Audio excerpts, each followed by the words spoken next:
Howdy, hola, welcome back. It's TMZ, and we got Foley in full get-up, or Santa rather, for a good reason, as Elvis puts the melodic tunes to your sweet, slippery ears. Thanks for joining, thanks for liking, thanks for subscribing. Stay till the end. I need your input as always, because Cyber Sunday is coming up pretty quickly, and I would obviously like your guys' input to do it. But if not, we can always pivot. But if you want to have your voice be heard, wait until the end and be sure to comment. And as the title states, ladies and gents, it's December to Dismember.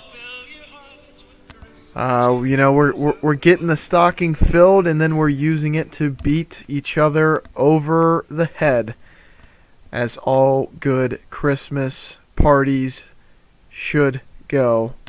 It's a hot card.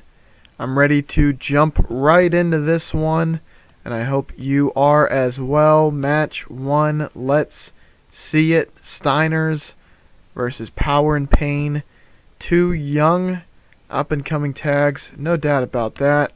And the Steiners get the win. They're just, they're a little bit more ready now. Ray Traylor, I think he came in pretty good. Tenta still needs help. And I think right now their best avenue to really get fully utilized is in the tag division. But long story short, these four guys I think are going to be very promising, no doubt about that. And Scott Steiner, in fact, is already in a very good position. So, it's going to be interesting. It's going to be interesting, no doubt about that. And I'm excited to bolster these two teams up. I mean, it's we're still in the 80s. Maybe within a year's time, these guys will be where we need them to be. And it's been slow going so far, but I feel like I wanted to utilize these guys, at least on the pre-show. And then we got DiBiase, who's been doing really well. And Fatu, a new signing. This was a good match for both of them.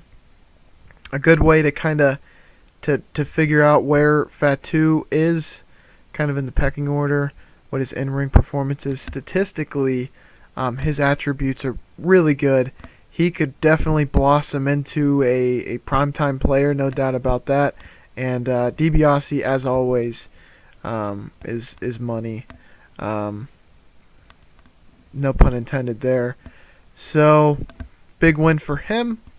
And good utilization of Fatu. And it's nice to kind of get this new blood injected, albeit on the pre-show. And then this is a little bit of hype for this pay-per-view. Definitely a lot of big stories coming to a head here. We're really gearing up for Mania. Royal Rumble is right around the bend. In fact, I'm actually gonna check the schedule right quick just to get an idea. I think there's one pay-per-view, perhaps. Yes, it is actually Cyber Sunday is the next pay-per-view. So if you want to have your voice heard, this is literally the last video that you can comment and try to influence the card, okay? Anything within reason I will consider. So be sure to stay till the end of the video. And you will get to hear the prompt and comment and hopefully see your top guy in the match, the mystery match. It was announced last episode. It is an elimination chamber. But on to match one. After our kind of hype package, it went Misawa, Flair, and then it was an open challenge by Brett and Steamboat, the former world heavyweight champion. He goes from main event to match one and doesn't skip a beat. 98 performance by Steamer and Brett with an 80, and they meet in the middle with an 89. Brett will lose because of a distraction from his brother, Brett's brother, Owen. So Steamboat bounces back in the opening bout over Bret Hart. This is kind of just wish fulfillment because I feel like these guys could have really done some slick stuff in the ring, no doubt about it. And it also helps us tell or continue telling the story with Owen Hart. Obviously, on TVs, we've been just kind of peppering them in to where you can tell that there still is some ill will. So Owen has not closed that chapter of their story. And then next we got Sting going up against Adonis. Pretty good in-ring performances. Obviously, they didn't get as long a song, so to speak. But great wrestling, good heat, and Sting had been out actually due to injury thanks to Bret Hart. That kind of started the story with Owen and Bret. And now he is back, and Adonis had earned a title shot pay-per-views ago, and he's just finally getting his title shot, and unfortunately Stinger retains. At least it's unfortunate for Adonis, but good news for all you Stinger fans. Woo. Big win, Sting. And then this is definitely one of the more interesting stories going on in the Fed right now. Bruiser, obviously, if you've been following, he's been crushing it, no doubt about it. He became one of our most popular people on the roster, and alongside Stan Hansen became possibly, you could consider, one of the most over and best tag teams to have ever come through the Fed throughout the entirety of this sim, which is borderline 5 years now. So that's really saying something. And if you will remember back Halloween Havoc, the Dead Man attacked Bruiser, carried him out, and seemed like that might just be it, but Bruiser finally put the challenge to Taker, and then, once you know it, Paul Heyman escalated it, and we will be seeing a casket match here. Definitely not the way you want to celebrate your Christmas. Maybe you would, I don't know. Some people like to get a little wacky, like to get a little crazy. But this is too crazy for me, but what else would you expect from the Undertaker? But before we get to that, we got a tag title bout as the Bulldogs go up against the Brain Busters. Davey Boy is absolute fire. Dynamite is he's a low man on the totem pole, but an 89 ain't bad, no doubt about that. R97, Tully 100.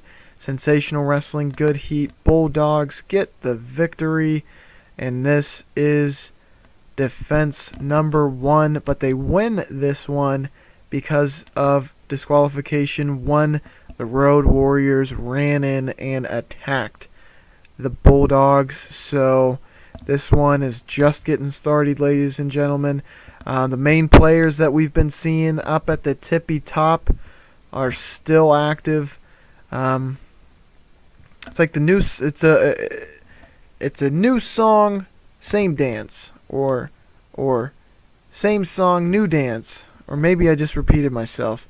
Regardless, these teams have really established themselves up top in this division. Road Warriors, Busters, Bulldogs, especially considering a lot of players in the tag division have singles runs going on right now. So timing is key for that, and so blessed to have a tag division that absolutely rocks. 89, very good. And then we get to the casket match. 86, I will take it. Superb bout, great heat. Taker gets the victory when he trapped Bruiser Brody in, thanks to Paul E. Dangerous. No, check that, Paul Heyman. He took the phone and smashed Bruiser right on the noggin, and he liked it. He definitely liked it, but then it allowed Taker to hit him with a chair, then tombstone in the casket, boom. And then he shut the lid, and they rolled him to the back. And quite frankly, after a match like this, I would not be surprised if we do not see Bruiser Brody for quite some time. Unfortunately, he's been great. Taker 90. He's had a pretty good run. He's definitely picking it up real quick, and he's becoming a featured star, no doubt about it. His feuds so far have been very good. His feud with Vader has been good. I figured, if he could do it with Vader, he could do it with Bruiser. And they did very well. I was hoping they would knock it out of the park, but this is good. So no disappointment there. And then we're going to move on. We got a segment, and unfortunately, we let Dusty Rhodes, baby, cut the promo, and Slick Rick Rude and Big Van Vader. Try saying that 5 times fast, fellas. It's a little tongue twister for you. Rhodes is cutting the promo because we got a triple threat IC title bout. Vader had won a big match at Survivor Series, which has allotted him the IC title. Chance and Dusty just lost the title and has petitioned for a rematch against Rick Rude due to the manner in which he lost and succeeded. So it's a triple threat. This one's going to be pretty exciting, and 94 match. Holy heck, everyone did very well, and Rick Rude, even off his game, scores a 93. Superb wrestling, great heat. Rude retains when he pinned Dusty Rhodes using a foreign object. Rick Rude, that is defense number 1, and Dusty is not going to be happy about that one bit. Moving forward, we got a money segment, no doubt about it. At Survivor Series, obviously, we kind of saw some dissension amongst the mega powers in Hogan and Savage.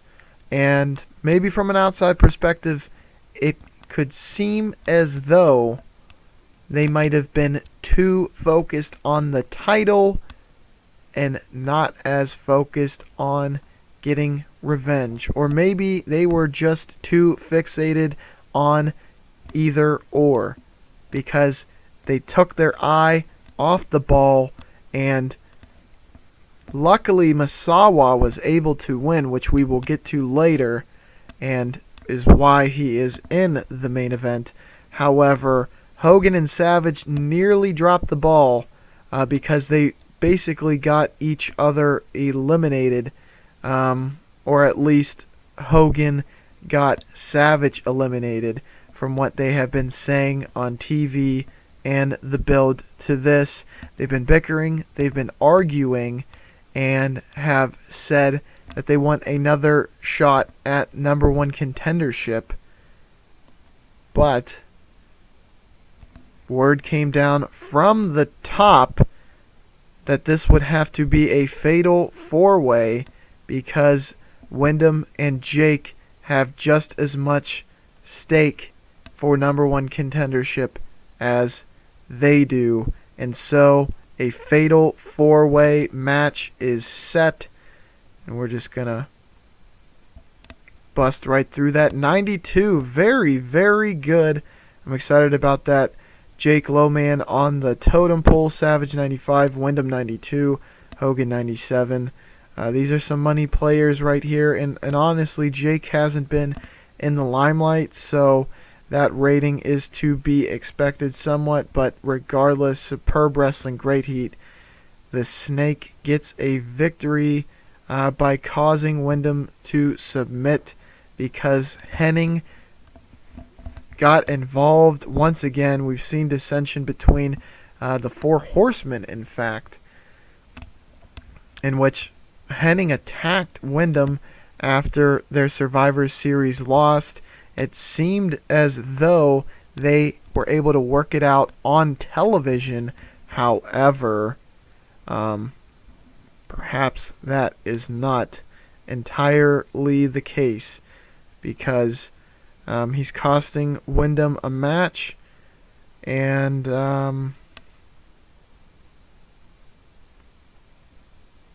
now he is attacking Windham again. All four horsemen are there, but it doesn't involve Windham, unfortunately. They beat them. Flair gives perfect the thumbs up, and Henning, Flair, Tully, and Arn all put those four fingers up to signify that they are four strong, for life, four horsemen. And while we're at it, we're going to complete the turn. Windham was very, very good as a heel member of this Four Horsemen. He benefited from it a lot. It boosted it. I mean, that was the rocket, the proverbial rocket, to the back, because being a part of the Four Horsemen got him there. Hopefully, this turn is not a bad idea. Time will tell. I do feel like, though, this gives him four people to be going after. So, could work out. Could be a neat little twist. We'll have to see where we go moving forward. And then we got the main event, which will be Ric Flair and Misawa. A little bit of backstory before I advance to the next segment.